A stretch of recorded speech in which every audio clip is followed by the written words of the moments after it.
Pemirsa, korban akibat bencana alam di Aceh, Sumatera Utara, dan Sumatera Barat terus bertambah. Duka menggema dari pelosok negeri memberikan empati. Namun, gegap gempita penanganan bencana justru mengemuka.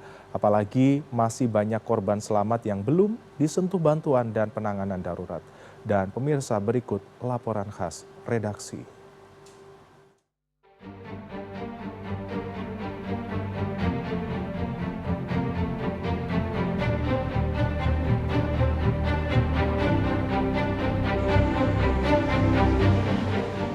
Miris, inilah kata yang tepat menggambarkan duka korban bencana di Aceh.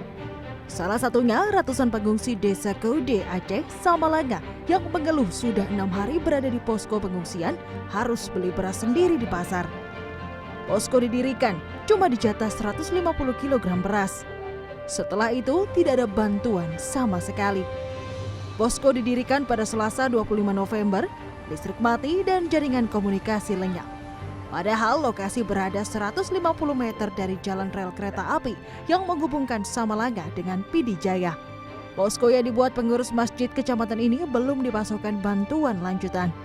Sejumlah pengungsi lansia sakit-sakitan berbaring di lantai menanti uluran tangan.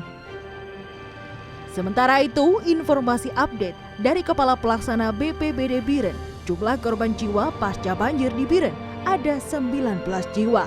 Salah satunya adalah warga Samalanga. Makanya udah yang pertama tuh kami dapat bantuan 1 hari sampai 2 hari. Selanjutnya tidak ada bantuan apa-apa. Lantas gimana makan ibu-ibu? Ya seadanya aja gitu makannya. Roboh tinggal seperempat. Separuh lebih seperempat tinggal. Lerengnya Habis ambruk semua. ambruk. Jadi sungai semua. Sebuah video beredar di media sosial memperlihatkan Gubernur Aceh Muzakir Manaf menangis setelah kehilangan warganya yang berada di 4 kampung di Aceh. Muzakir menyebut 4 kampung di Aceh menghilang akibat bencana alam banjir bandang. Ia juga menyebut kejadian bencana alam yang terjadi jauh lebih dahsyat dari musibah tsunami yang pernah terjadi di Aceh. Ada beberapa kampung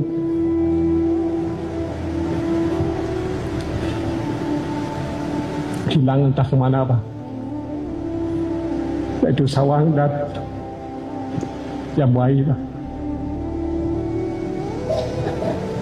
juga Biren, Sangan.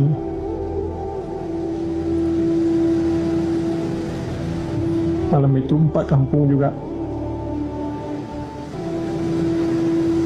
tahu entah kemana.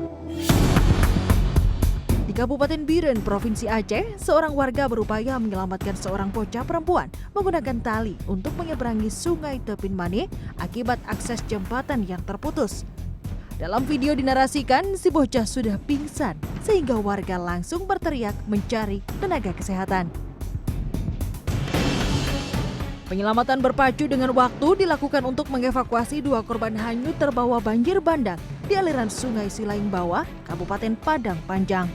Tim SAR harus membuat lintasan tali yang membentang sepanjang 50 meter di atas aliran sungai akibat akses menuju lokasi terputus dan kondisi medan yang tidak memungkinkan tim menyeberang secara manual. Gubernur Sumatera Barat, Mahyeldi, mengungkap kerugian akibat bencana banjir dan tanah longsor mencapai angka 1,2 triliun rupiah. Hingga Senin sore, korban meninggal yang didata jumlahnya mencapai 151 orang. Selain itu, terdapat 118 orang lainnya dalam pencarian, serta 130.000 lainnya berada di tempat pengungsian. Dengan dampak yang cukup besar, berbagai pihak mendorong bencana ini menjadi bencana nasional. Karena dengan efisiensi yang terjadi 2026 nah tentu ini akan ada hambatan-hambatan tentunya. Maka itu makanya sekarang ini terperbincangan juga di kalangan banyak pihak dan terutama sekali DPD RI itu bagaimana mendorong bencana ini bencana nasional. Menyoroti bencana banjir di Pulau Sumatera, Ketua Majelis Permusyawaratan Rakyat Ahmad Muzani mengatakan status bencana nasional merupakan kewenangan dari Presiden Prabowo Subianto. Kalau lihat dari kemampuan pemerintah daerah, pemerintah provinsi yang bersinergi, saya kira ini hari keberapa sudah bisa ditangani, tapi semua itu akan bergantung kepada keputusan Presiden. Karena penetapan bencana nasional sepenuhnya menjadi kewenangan Presiden melalui keputusan Presiden. Pemerintah Indonesia saat ini belum menetapkan bencana banjir dan tanah longsor di Aceh, Sumatera Utara hingga Sumatera Barat menjadi bencana nasional. Meski demikian, pemerintah pusat memantau perkembangan dan menilai kondisinya setiap saat. Tim Liputan CNN Indonesia.